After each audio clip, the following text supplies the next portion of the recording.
पंच परमेष्ठी भगवान की जय। आचार्य श्री गुरुवर कुंद कुंद महाराज की जय। आचार्य श्री गुरुवर गुरुवर विद्यासागर जी महाराज की जय। परम पूज्य मुनिवर श्री सुधा सागर जी महाराज की। जैसे जैसे व्यक्ति अच्छा धर्मात्मा होता जाता है वह स्वयं में समर्थ होता जाता है, उपादान उसका जागता है। धर्म करने के लिए दूसरे की जरूरत नहीं होती। जितना जितना व्यक्ति धर्मात्मा होगा उतना उतना वो एकाकी होता जाएगा, और जितना जितना एकाकी होगा उतना उतना धर्मात्मा होगा। लेकिन पाप और पापी आदमी बहुत कमजोर होता है। एक हमारी लोगों की धारणा बन गई है कि एक पापी आदमी में ताकत ज्यादा होती है। दो डाकू पापी मिलकर के 250 लोगों की प्लेन को काबू में कर लेते हैं, हाईजैक कर लिया। 2 आदमी थे मात्र और 250 लोगों को हैंडसअप कर दिया। भूल गए, हम डर गए, हमें अपनी उपादान की शक्ति पता नहीं है, हमें 250 लोगों की शक्ति पता नहीं है। वो तो पापी हैं। पापी की शक्ति कभी ज्यादा नहीं होती, क्योंकि उसकी स्वयं की शक्ति तो घटती है। जब जब व्यक्ति पाप करता है शक्ति बढ़ती नहीं है, शक्ति घटती है। जब जब व्यक्ति धर्म करता है शक्ति घटती नहीं, शक्ति बढ़ती है। जितने भी धर्म की क्रियाएं हैं, व्यवहार धर्म, निश्चय धर्म, जब भी देखना, जब जब कोई धर्मात्मा बनता है तो शक्ति बढ़ती है, और जब जब व्यक्ति पापी बनता है खोखला होता है। शुरुआत कर लीजिए। कोई व्यक्ति नशा छोड़ता है तो उसकी शक्ति बढ़ेगी कि घटेगी? और नशा करेगा तो क्षीण हो जाते। गुटखा नहीं खाने वालों की शक्ति बढ़ती है, खाने वाले खोखले हो जाते हैं। जब हम क्रोध करते हैं, क्रोध नहीं करते हैं तो हमारी शक्ति बढ़ती है, और क्रोध करते हैं तो हमारी शक्ति जलती है। जितने भी प्रकार के पाप हैं, एक भी पाप शक्ति बढ़ाने वाला नहीं है, कहीं ना कहीं से हमें कमजोर करता है। और कुछ में हमें लगता है कि शक्ति बढ़ रही है, थोड़ी दिखती है। मांसाहार आदि लोग करते हैं, बोले मांसाहार से शक्ति बढ़ती है। एक साथ ऐसी शक्ति घटाएगा कोरोना जैसे सारी दुनिया को नाश कर देगा। आज किसी भी धर्म से, धर्मात्मा से कोई महाबीमारी नहीं फैली।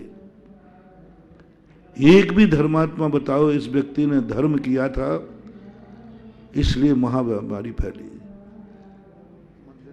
कितने भी धर्म, कितने भी धर्मात्मा के हम मुनिराज लोग हैं, नहाते नहीं, धोते नहीं, मंजन करते नहीं, इतना धर्म करते हैं, लेकिन दुनिया का कोई वैज्ञानिक सिद्ध कर देवे यह बीमारी साधु संतों से फैली है।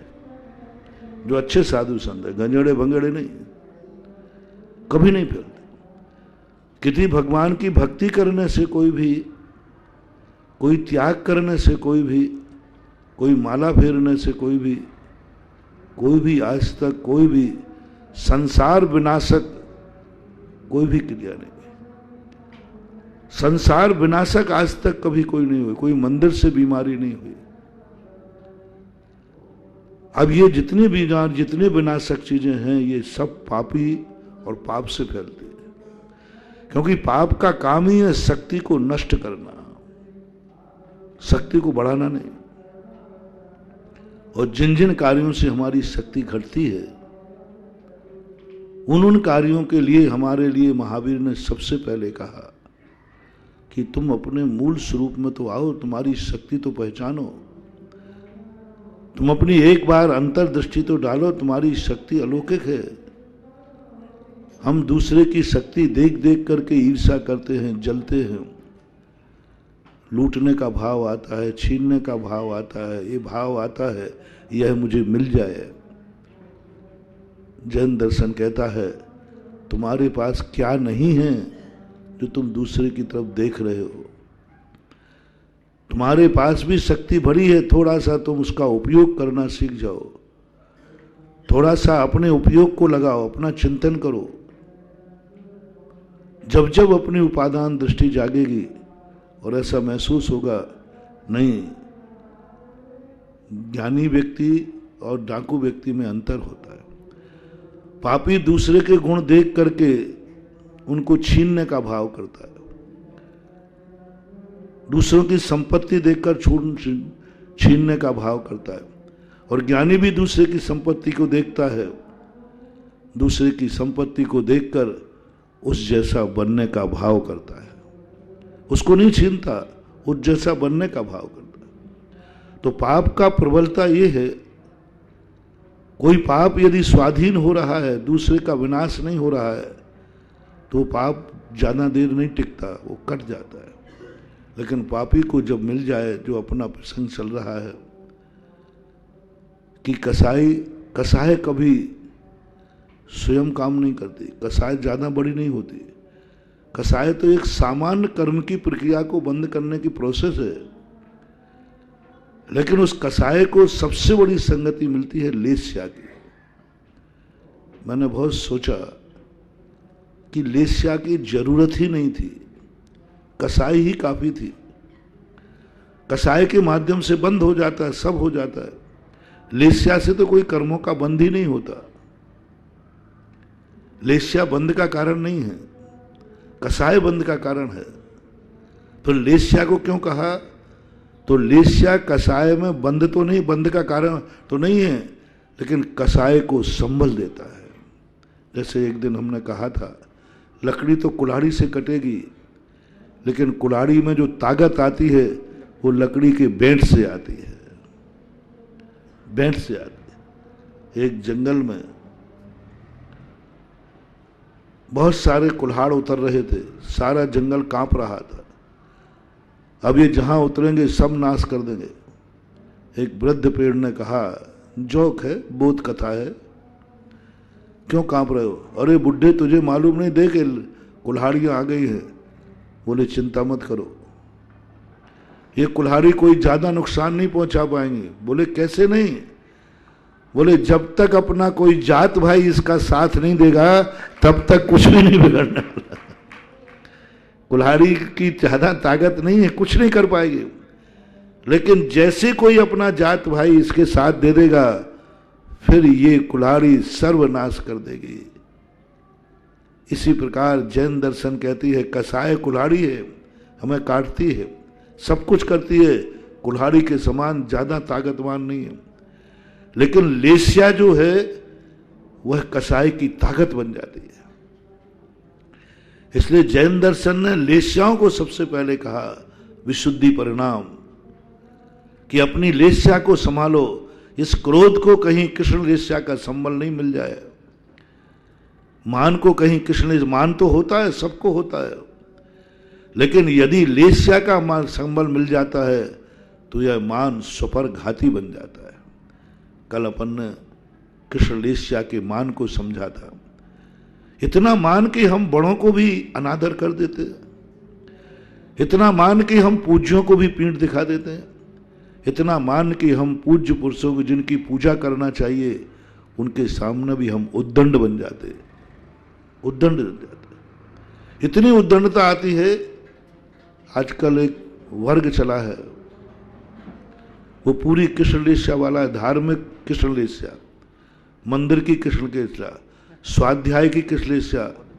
एक कृष्ण लेस्या तो आप लोगों की है, वो तो मैंने कल बता दी थी।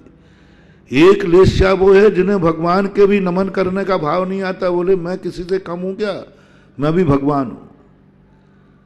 भगवान के सामने यदि ऐसा भाव आ जाए, मैं खुद भगवान हूं, समझ लेना चाहिए ये कृष्ण लेस्या का परिणाम है, इसका विनाश निश्चित है।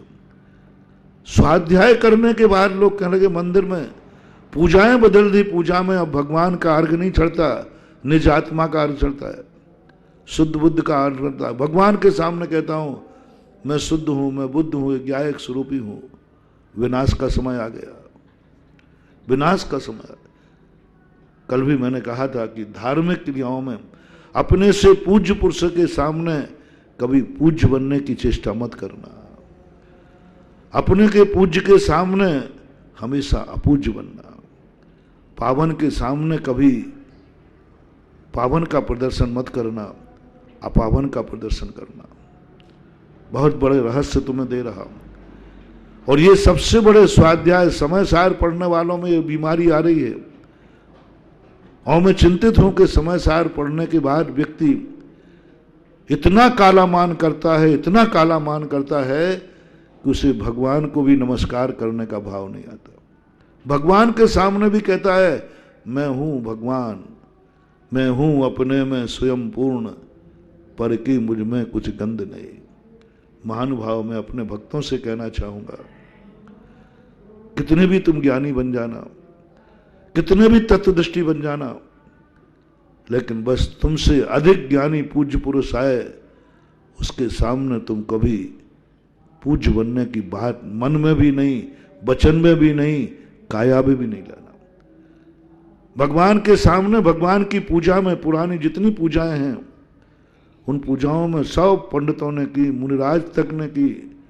गजब तो जब मुझे पता चला, जब भक्ति मैंने आचार्यों की पढ़ी, पूज्यवर मानतुंग आचार्य महाराज जैसे महान आचार्य, कितने बड़े आचार्य थे, कितनी साधना थी, 48 ताले टूट गए, कितनी बड़ी शक्ति थी। जब भगवान की भक्ति करने पहुंचे तो बालक बन गए।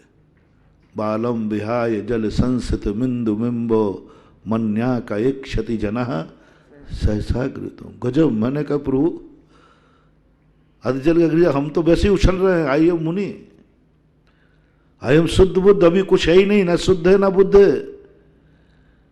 कहने की बात है मैं शुद्ध हूं, मैं बुद्ध हूं, और थोड़ा ही सा भोजन में नमक कम पड़ जाए तो मैं क्रुद्ध हूं। हाँ, थोड़ा अभी कुछ है ही नहीं। और पूज्यवर मानतुंग आचार्य महाराज जो हर चीज के समता परिणामी, शत्रु और मित्र में, रोने और अलोने में कोई विकल्प नहीं, समता भाव, ऐसा समता भाव मन से, वचन से, काय से। इतने महान ज्ञाता दृष्टा जेल में भी चले गए तो भी इस राजा के विनाश का भाव नहीं आया, क्रोध नहीं आया। संकट जब भी तुम्हारे जीवन में आए, तुम छोटे बन जाओ, संकट दूर हो जाएगा। संकट तुम्हारे जीवन में आए और तुमने हैकड़ी दिखाई, बड़े बनने का भाव आया, संकट बढ़ जाएगा। पाप कर्म के उदय में, अशुभ कर्म के उदय में विपदाएं जब आए, तब आपको एक ही विचार करना है कि तुम संसार के सबसे छोटे आदमी बन जाओ, जो सबसे छोटा हो। सबसे पापी आदमी बन जाओ, सबसे अपावन आदमी बन जाओ, क्योंकि तुम्हारे ऊपर संकट आया है। तो मत बनो कि नहीं मैं जूझने का प्रयास करूंगा, मैं योद्धा हूं, मैं बलवान हूं। भिड़ने का प्रयास मत करो। नीति कहती है जब तुम्हारे ऊपर संकट मरना लग जाए तो संधि का प्रस्ताव रख दो। जब तुम्हारी गाड़ी टेक पर रुकने लग जाए तो गाड़ी को पीछे हटा लेना, समझदारी। वहां हैकड़ी नहीं करना। पहली बात, संकट आना बता रहा है कि तुम्हारा पुण्य क्षय हो गया है। यदि पुण्य होता तो संकट ही क्यों आता? पुण्य होता तो बीमारी क्यों आती? पुण्य होता तो गरीबी क्यों आती? पुण्य होता तो वो गाली क्यों देता? पुण्य होता तो तुम्हारे लिए अपमान क्यों करता वो? जिस प्रकार की आत्मा से आप दुखी हो, जो जिस कार्य से दुखी है, कोई धन से दुखी, कोई तन से, कोई मन से, आपके दुख आप जानो। कितने प्रकार के दुख हैं। बस मैं तो आज दुख से ऊरण होने का एक मंत्र दे रहा हूं। जब जब आपके मन में दुख आ जाए, बस तुम समझ लेना कि मैं पुण्यहीन हो गया हूं, मेरा पुण्य क्षय हो गया है। अब मैं क्या करूं? तुम तुरंत अपने मन से, अपने वचन से, अपने काय से सबसे छोटे आदमी बन जाना। सबसे अपनी आलोचना शुरू कर देना। मत बढ़ने की चेष्टा करो। अस्पताल में पहुंच गए हो, बीमारी आ गई है, लाइलाज बीमारी है, कोई काम नहीं कर रहा है, एक अंतिम शस्त्र दे रहा हूं तुम्हें, अंतिम शस्त्र दे रहा हूं। आपने प्रयास तो पूरा कर लिया, डॉक्टर के पास गए, दवाई भी करा ली आपने, लेकिन बीमारी का कोई नाम नहीं ले रहा है, और ये प्राण लेके ही बीमारी जाएगी। कोरोना जैसी बीमारी हो गई। उन कोरोना वालों से भी मेरा कहना है कि जिनको कोरोना बीमारी हो गई, चीन तक मेरी आवाज पहुंचा देना, कोई पहुंचा दे, पहुंच जाएगी। एक दवाई अंतिम है, मैं गारंटी तो नहीं दे सकता हूं, लेकिन विश्वास बहुत बड़ी चीज है कि तुम अपने आप को लाइलाज बीमारी पर, जब डॉक्टर मना कर देवे, अनेक कारण मैंने बताए, आज एक कारण और बिल्कुल नया लेटेस्ट बता रहा हूं जो विपदा में काम आएगा। जो अपने, वो तो कारण मैंने बहुत बताए, ये भावना भाव कि संसार में ऐसी बीमारी किसी को ना हो, ये तो पुराना हो गया। अभी एक नई खोज हुई, फार्मेसी से निकाला है, कि तुम अपने आप को संसार का सबसे बड़ा पापी घोषित कर दो। डॉक्टर ने कह दिया कि अब कोई इलाज नहीं है, तुम्हारी ये बीमारी प्राण लेके जाएगी, कुछ नहीं कर सकते। बस आप तुरंत अपने मन को कीजिए, आज मैं संसार का सबसे बड़ा पापी घोषित करता हूं कि मेरे पास ऐसी बीमारी आई है जिसका दुनिया में इलाज नहीं, यानी मेरा पुण्य इतना भी नहीं है कि दवाई मिल सके। इतना पाप क्या कर लिया तुमने? ऐसा क्या पाप तुमने किया? दुनिया की दवाई भी है, बीमारी है तो दवाइयां भी, हजारों बीमारी हैं तो हजारों दवाइयां भी हैं, हजारों समस्याएं हैं तो हजारों समाधान भी है, हजारों उलझने हैं तो सुलझने हैं। लेकिन ये क्या हो गया ऐसा कि मेरे पास ऐसी बीमारी है जिसकी दवाई नहीं है? ऐसी बीमारी क्यों आई? क्योंकि मैंने कोई ऐसा पाप किया है जो दुनिया में किसी ने नहीं किया था। मैंने किसी ऐसी बीमारी के साथ दुर्व्यवहार किया है जो किसी के साथ नहीं था। मैं कभी डॉक्टर रहा हुआ, मैंने किसी की किडनी निकाल ली होगी, मैं कभी मेडिकल में रहा होगा, मैंने नकली दवाई दी होगी, मैंने कभी ऑपरेशन किया होगा, झूठी दवाई दे दी होगी, व्यक्ति की जिंदगी बर्बाद कर दी होगी। ध्यान रखना, ये बहुत बड़ी बात है। मेरे पास ऐसी बीमारी की जिसकी दवाई नहीं है, इलाज नहीं है, क्या हो गया? जरूर तुमने किसी बीमार को मारा होगा, किसी बीमार के साथ मजाक की होगी, किसी बीमार को नकली दवाई लिख दी होगी, किसी बीमार को ऑपरेशन के स्थान पर कुछ गलत ढंग से, जो जान आजकल के डॉक्टर करते हैं, नकली दवाई दे दी होगी, असली के स्थान पैसा असली का लिया होगा। उसका परिणाम है कि आज ऐसी बीमारी है कि जिसका कोई इलाज नहीं। बस झूठ नहीं बुलवा रहा हूं, झूठ नहीं बुलवा रहा हूं, सत्य बुलवा रहा हूं।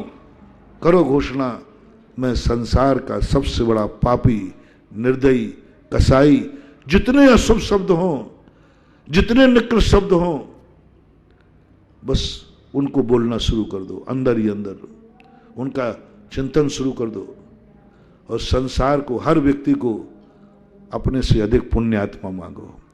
अपने को क्या मानना है कि संसार का सबसे बड़ा पापी मैं, तो सारे संसार के लोग कैसे हैं?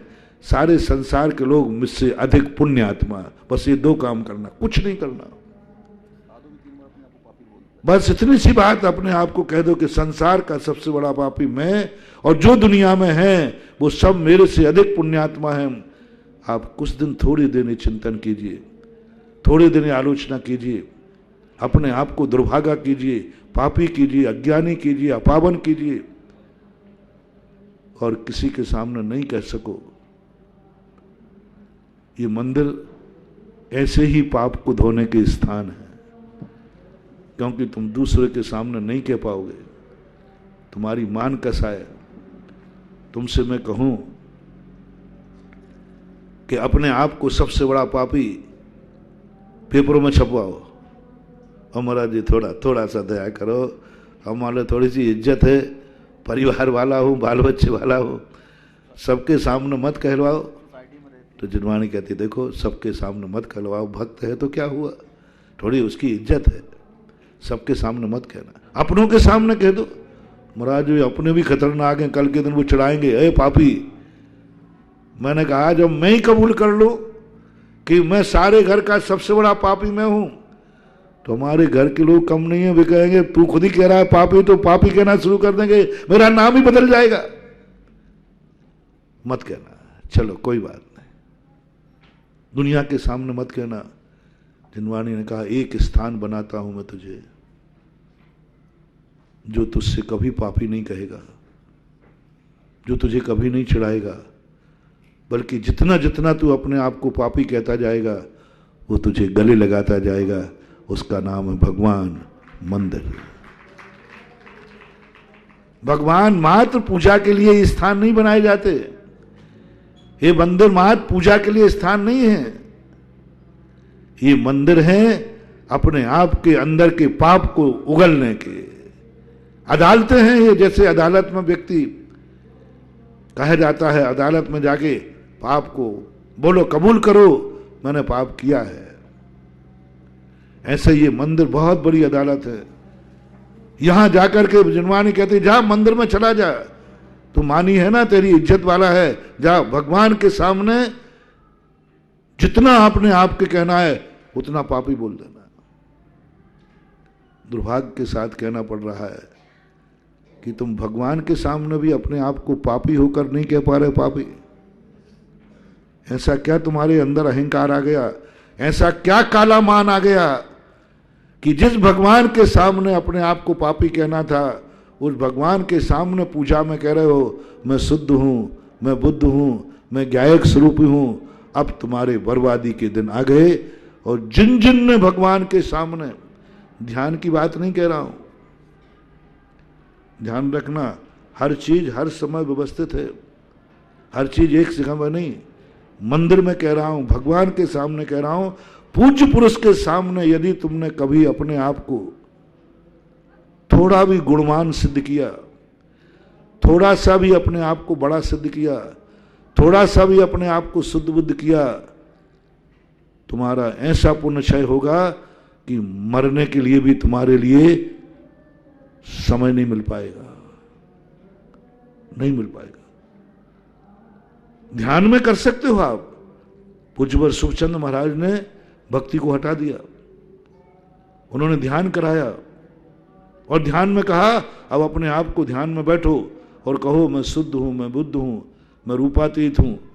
ये जितने भजन हैं निश्चय नय के, ये सब ध्यान में होते हैं, मंदिर में नहीं। निश्चय नय में मंदिर नहीं होता, निश्चय नय में घर नहीं होता, निश्चय नय में दुनिया नहीं होती, निश्चय नय में व्यक्ति आत्मा में अकेला होता है, ध्यान में बैठा रहता है। कुछ नहीं उस समय तुम करो, लेकिन जैसे ही तुम्हें पता चल जाए कि मेरे सामने कोई पूज्य पुरुष है, मेरे सामने कोई पावन स्थान है, ये तो मंदिर है, ये तो भगवान है। सुखचंद आचार्य महाराज ने भगवान का आलम्बन नहीं दिलाया, भगवान के सामने नहीं बैठाला। उन्होंने ये नहीं कहा कि तुम भगवान का ध्यान करो, नहीं कहा। उन्होंने कहा तुम अपने आप को भगवान बनने का, अपने आप को भगवान का रूप देखो। बहुत बड़ी चीज पूरे ज्ञानार्णव में धर्म ध्यान की हमने हर आचार्य को पढ़ा। प्राय सभी आचार्य कहते पंच परमेष्टि का ध्यान करो, माला फेरो, जाप करो। सुखचंद महाराज कहते नहीं, ध्यान में बैठना है तो भगवान के सामने भगवान जैसा नहीं बनना, अपने आप का ध्यान करो। लेकिन ये तो सब उल्टी हो गई, पूजा में आ गया ध्यान, और पूजा में कहने लगे और उतना सबसे बड़ा नाश हो रहा है, इतना बड़ा विनाश कभी महान हुआ हो। बहुत बड़ा मंत्र दे रहा हूं, जैसे ही पूज्य पुरुष आ जाए अपने आप को बहुत अंकित चिंत कर, जितना निकृष्ट मान सको मानो, उनके चरणों की धूल बन जाओ, कुछ नहीं, मूर्ख बन जाओ, ऐसे बन जाओ जैसे तुम्हारा कोई अस्तित्व ही नहीं, कुछ बनने का भी भाव नहीं, कुछ करने का भी भाव नहीं, छोड़ दो उसके ऊपर। मैं तो चरणों में, हमारे पूज्य आचार्य महाराज ने एक पंक्ति लिखी, भक्ति देखो क्या कहलाती है। इतने बड़े आचार्य हैं, विश्व वंदनीय हैं, आज अपन उनको सबसे ज्यादा साक्षात भगवान का रूप मानते हैं, साक्षात इस युग में। और वे अपने आप को क्या कह रहे हैं, चरणों में देखो भक्ति उनके अंदर जब प्रकट हुई, हे भगवान लो मैंने इतना ही पुरुषार्थ करना था, हे भगवान लो मैं तो चरणों में आ पड़ा हूं, ये नर्मदा का नरम कंकर, मैं तो चरणों में आ पड़ा हूं, ये नर्मदा का नरम कंकर, चाहो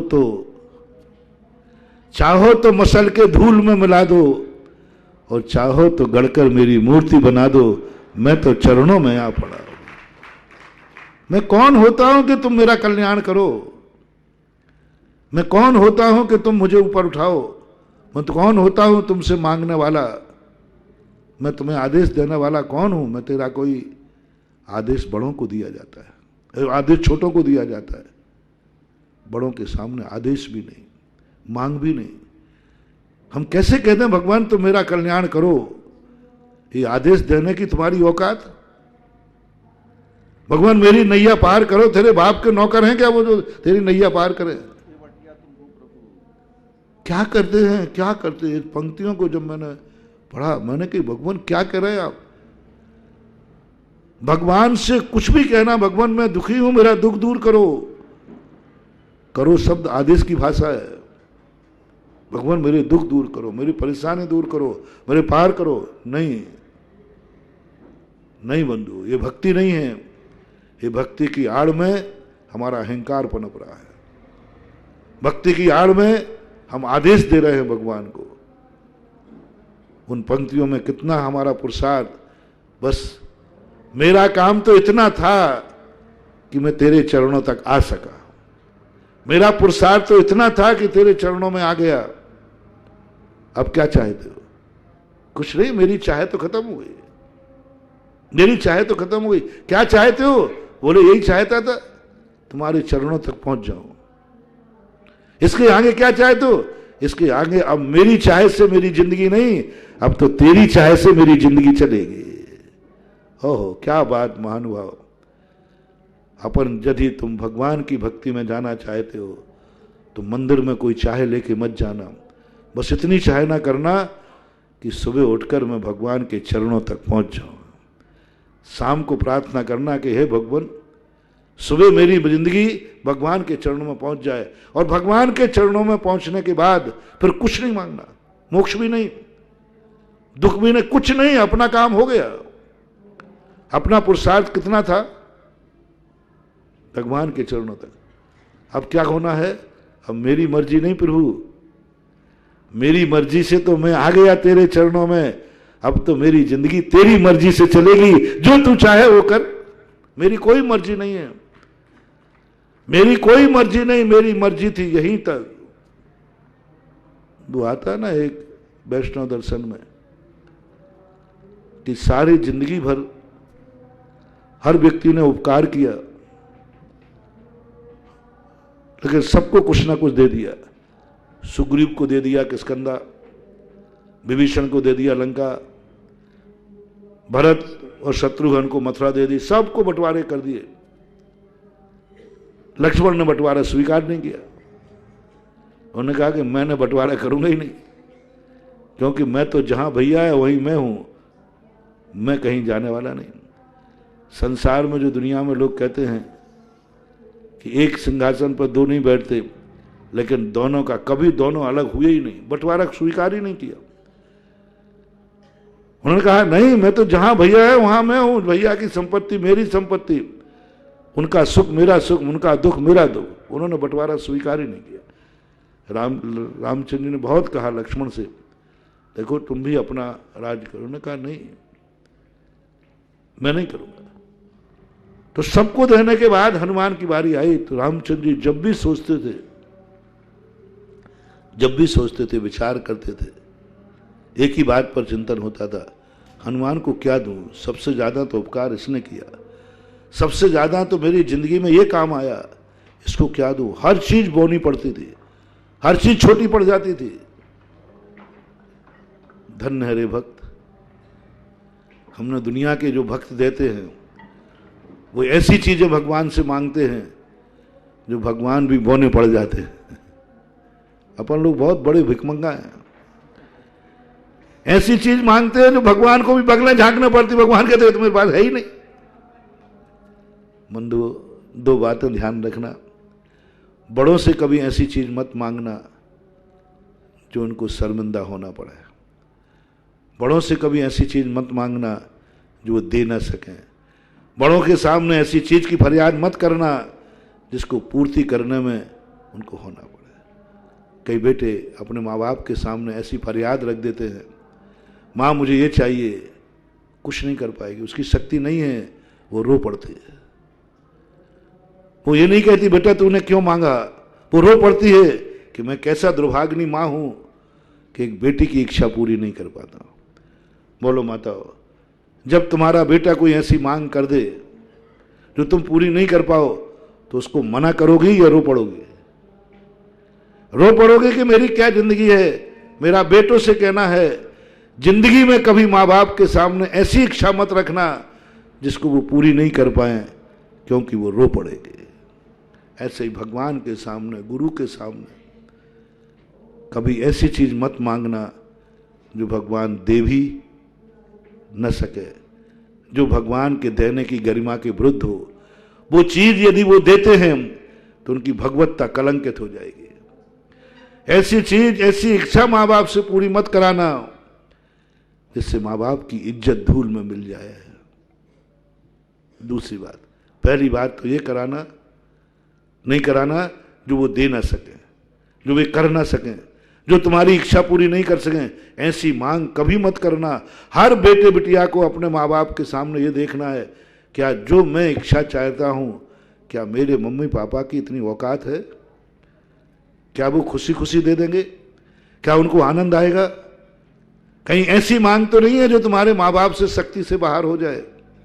यदि तुमने ऐसी करने के भाव कर लिया तो वापस ले लेना, नहीं तो वे आंसू तुम्हें भस्म कर देंगे। जो आंसू तुमने ऐसी इच्छा व्यक्त कर दी कि माँ बाप को रोना पड़ा, वे आंसू हैं सबसे बड़े अभिशाप। लाखों दुश्मन यदि अभिशाप देंगे तो तुम्हारा नाश होगा, हम नहीं कह सकते हैं, लेकिन तुमने माँ बाप के सामने ऐसी इच्छा रख दी जो पूरी नहीं कर पाए और रो पड़े, वे आंसू तुम्हारे 100 बार बर्बाद कर देंगे। इसलिए बड़ों के सामने इच्छा रखते समय विचार करना, क्या मेरी इच्छा माँ बाप पूरी कर पाएंगे? दूसरी इच्छा तो और कभी नहीं करना, ऐसी इच्छा जो माँ बाप पूरी तो कर सकते हैं, करने में समर्थ है, करते हैं, लेकिन उनकी इज्जत धूल में मिल जाएगी,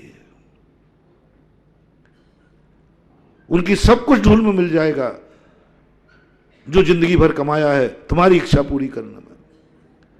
दुर्योधन ने धृतराज से ऐसी इच्छाएं पूरी कराई, धृतराज की सारी इज्जत धूल में मिल गई। आजकल के बच्चे बच्चियां अपने माँ बाप से ऐसी इच्छाएं पूरी कराते हैं जिस कारण से कहते हैं, मम्मी पापा आपने जन्म दिया, दुनिया के माँ बाप तो बेटे की हर इच्छा पूरी करते हैं, आप मेरी इच्छा पूरी करो ना, मैं जिससे शादी करना चाहता हूं चाहती उसकी मंजूरी दो ना।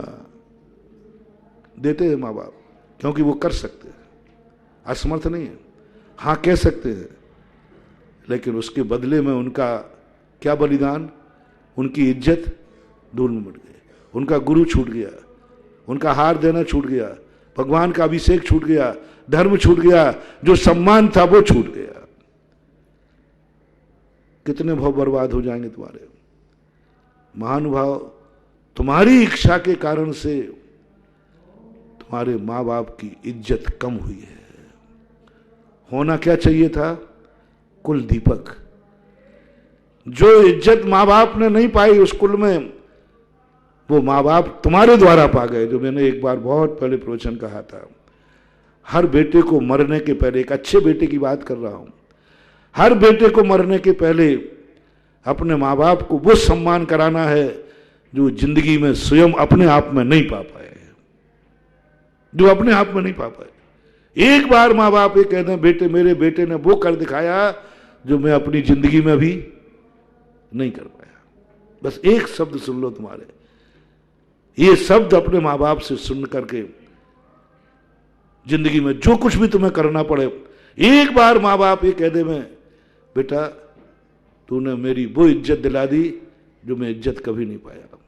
मुझे कौन पूछता था, तेरे कारण पूछा, मेरा सम्मान तेरे कारण हुआ और आज मैं वो जो मैं नहीं कर पाया। आप व्यापार के क्षेत्र में ले ले, एक ऐसा व्यापार करो जो माँ बाप भी कहे बेटा मैं जिंदगी में वो कमाई नहीं कर पाया जो तूने कमा दी, मैं जिंदगी में झोपड़ी से कभी महल नहीं बना पाया, तूने मकान में ला दिया। अपना मकान, बाप का बना हुआ मकान तो दुनिया के बेटे लेते हैं, और अपना मकान बना करके बाप को रख ले हुए ये बहुत कम बेटे होते हैं। और पिताजी कह दे हुए बेटा ऐसा हो।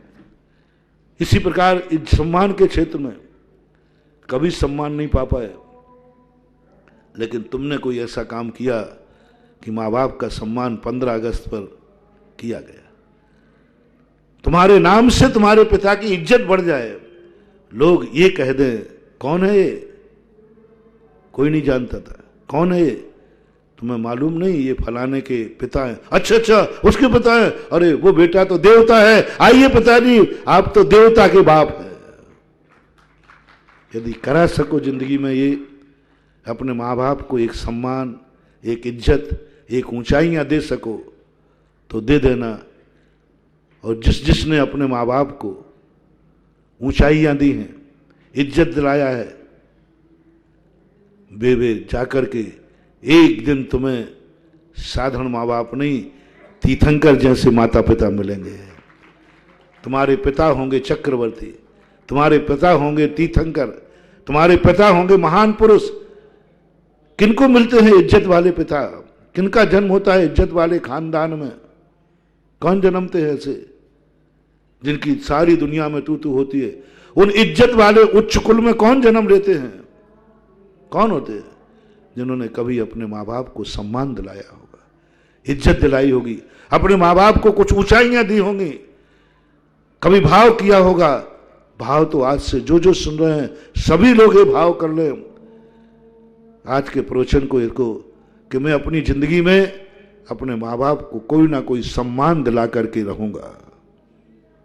सम्मान, इज्जत, कोई ऐसी बात कहकर ऐसा कार्य करके करो, प्रयास करो, होगा, हो जाएगा।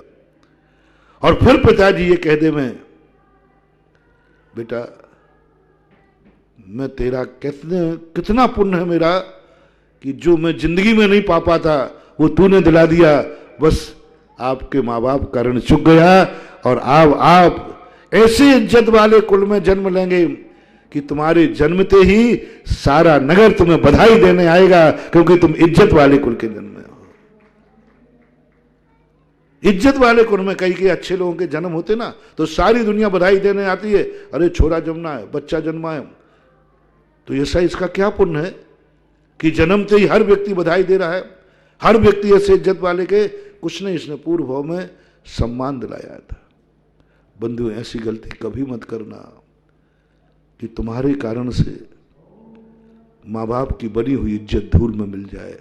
ऐसी इच्छा पूरी मत कराना, अन्यथा ऐसे निंदनीय निकृष्ट में जन्म लोगे कि तुम्हें जन्मते ही मिलेगा पापी के एक पापी जन्म गया, डाकू के एक डाकू जन्म गया, जुआरी के एक जुआरी जन्म गया, सब तरफ निंदा हो रही, एक पापी और बढ़ गया। कोई खुशी नहीं है। पापियों के जब कोई संतान होती है तो दुनिया यही कहती है पापी के एक पापी और जन्म गया। क्यों ऐसा हुआ कि तुम्हें जन्मते ही निंदनीय पापी मिला? तुमने कोई अपने माँ बाप से ऐसी इच्छा पूरी कराई होगी जिस कारण से उनकी इज्जत धूल में मिल गई है। आजकल के छोरा छोरियां ये कर रहे हैं, पापा मैं छोरी से शादी करना चाहता हूं, नहीं करते हो तो धमकाते हैं, मरा पापा मैं मर जाऊंगा, मैं अलग हो जाऊंगा, अब एक थोल तो बच्चे ही है। पापा महाराज को छोड़ देते हैं। सुनो रे छोकरो, कहाँ भोगोगे? तुम्हारी एक इच्छा ने पिताजी से जिंदगी भर उन्होंने आहार दान दिया, अब नहीं दे पाएंगे। तेरी एक इच्छा के कारण, तेरी एक नादानी कारण से जिंदगी भर जिन्होंने महाराज को माना है, आहार दिया, आज से आहार बंद हो जाएगा। ये पाप मत करना महानुभाव, मत करना, अन्यथा 100 भवों तक इस उच्च कुल को तरस जाओगे, नीच कुलों में जन्म लेना पड़ेगा। क्योंकि तुमने एक अपने पूर्वजों को जिनकी कमाई थी, आज जो समाज में उनकी इज्जत थी, शान थी, कई लोग कहते महाराज जी मैं क्या करूं, मेरी जिंदगी में कभी ऐसा हुआ नहीं कि महाराज मेरे नगर में आए हो और मैंने आहार नहीं दिया हो।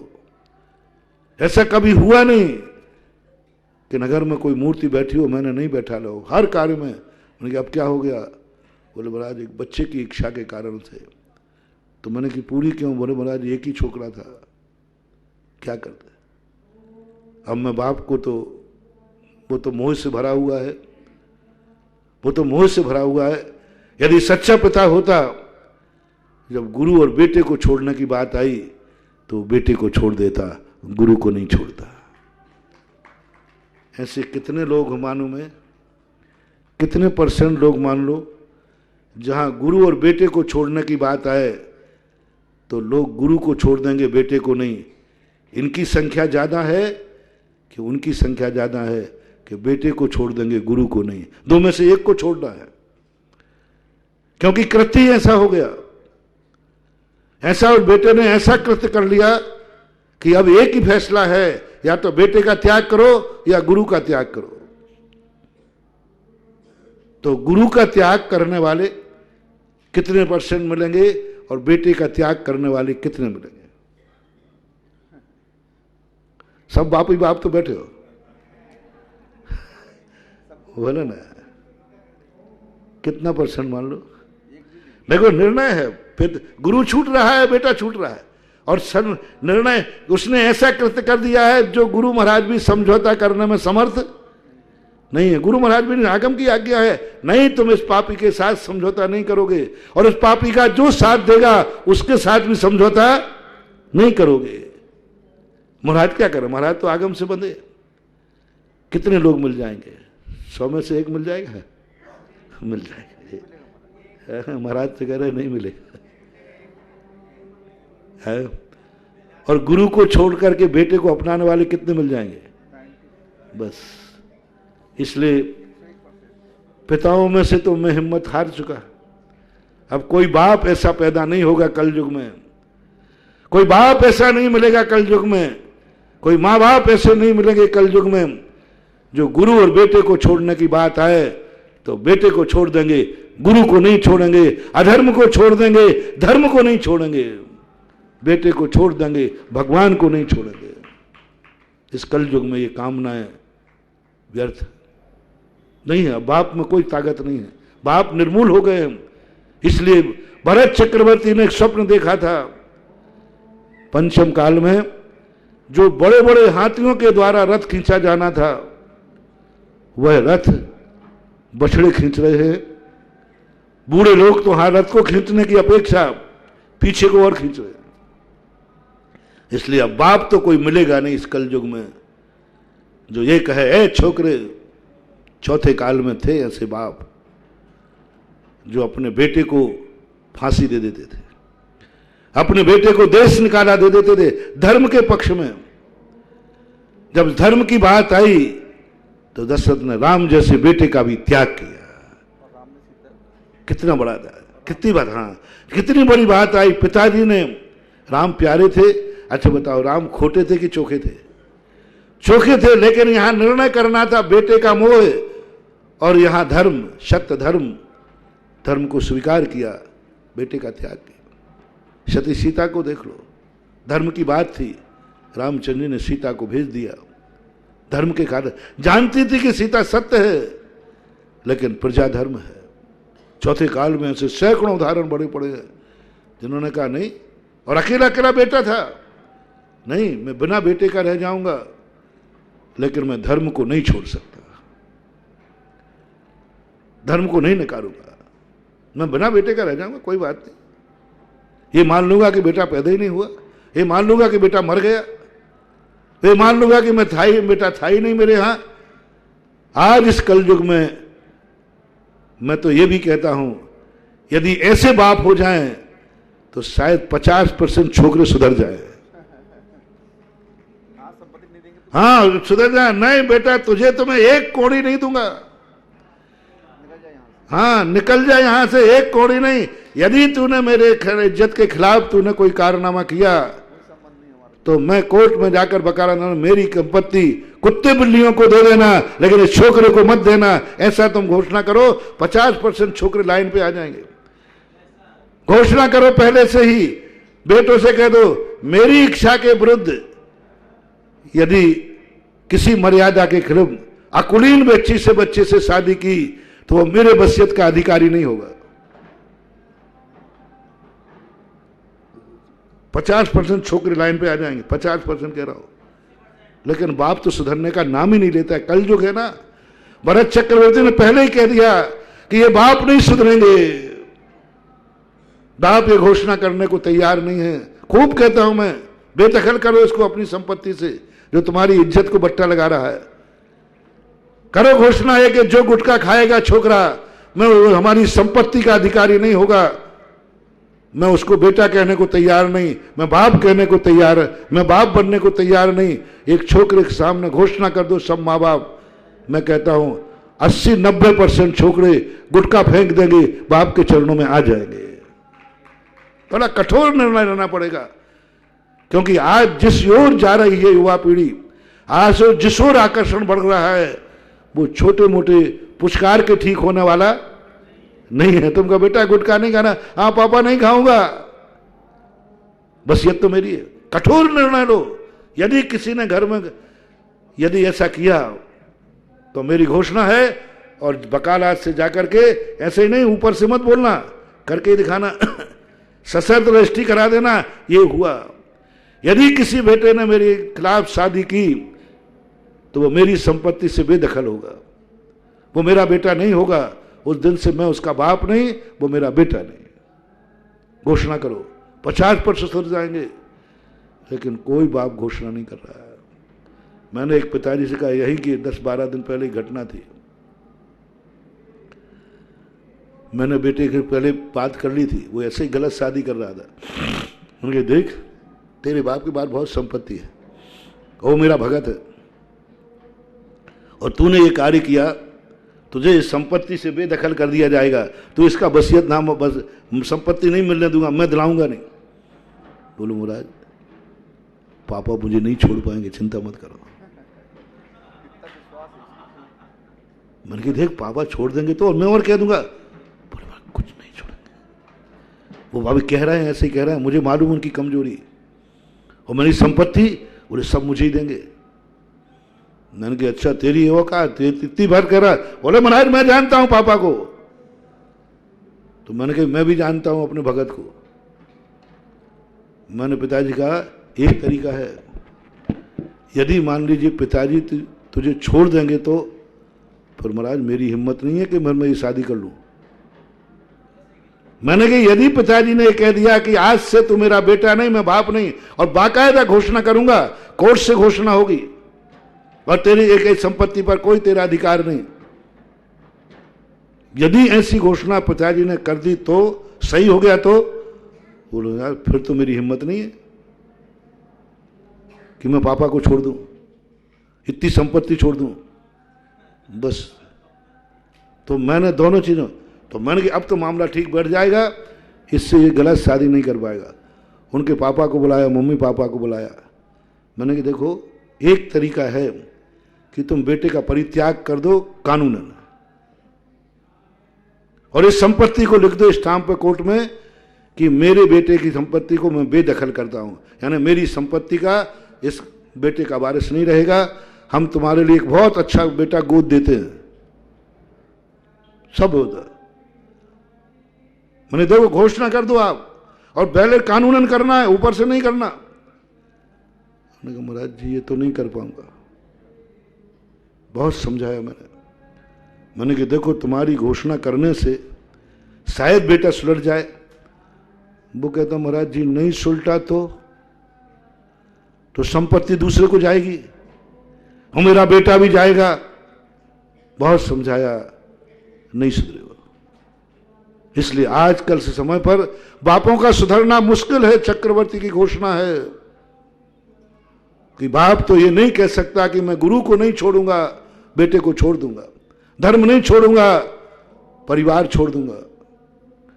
अब मां थोड़ी सी उम्मीद बेटों के ऊपर है, क्योंकि जवान बच्चों पे बेटा जरूर ये कह देवे कि पापा मैं अपनी जिंदगी में कोई ऐसा कार्य नहीं करूं कि मेरे कारण तुम्हारे गुरु छूट जाएं, मैं गुरु को नहीं छोड़ने दूंगा। मैं ऐसा कोई कृत्य नहीं करूंगा जिससे तुम्हारा धर्म छूट जाए, तुम्हारी इज्जत खत्म हो जाए। हर बेटे को आज एक नियम लेना, शादी करना है लेकिन ऐसे से जिससे उनको शर्मिंदा नहीं होना पड़े। देखना ऐसे छोकरे पैदा किए हैं, देखो ऐसे, उनकी इज्जत पे बट्टा मत लगाना। और यदि तुमने इतना सा नियम पाल लिया तो तुम एक दिन ऐसे इज्जत वाले कुल में जन्म लोगे कि कुछ पूछो मत। तो मेरा कहना है पूज्य पुरुषों के सामने ऐसी इच्छा मत करना जिसके कारण से तुम्हारी जिंदगी में उनकी पूज्यता में कमी आ जाए, क्योंकि वो कर देंगे। मोहित हैं तुमसे, माता पिता हैं, वो तुम्हारे लिए बहुत बड़ा दोष बनेगा। भगवान के सामने समय आपका हो गया। अभी इतनी कहकर के कल फिर चर्चा करेंगे कि हमारी जिंदगी में हमें पूज्य पुरुषों के सामने जब हमारे जीवन में संकट आ जाए तो हम कौन सी विधि अपनाएं। हमें मंत्र साधना करने की शक्ति है नहीं, देवता हमारे पास आएंगे नहीं, सारी दुनिया हमसे लूट गई है क्योंकि कलयुग है, पुण्य की हीनता है। तो अपन को क्या करना है इस संबंध में अपन फिर विचार करेंगे। आज इतने कह के विराम करता हूं। महावीर भगवान।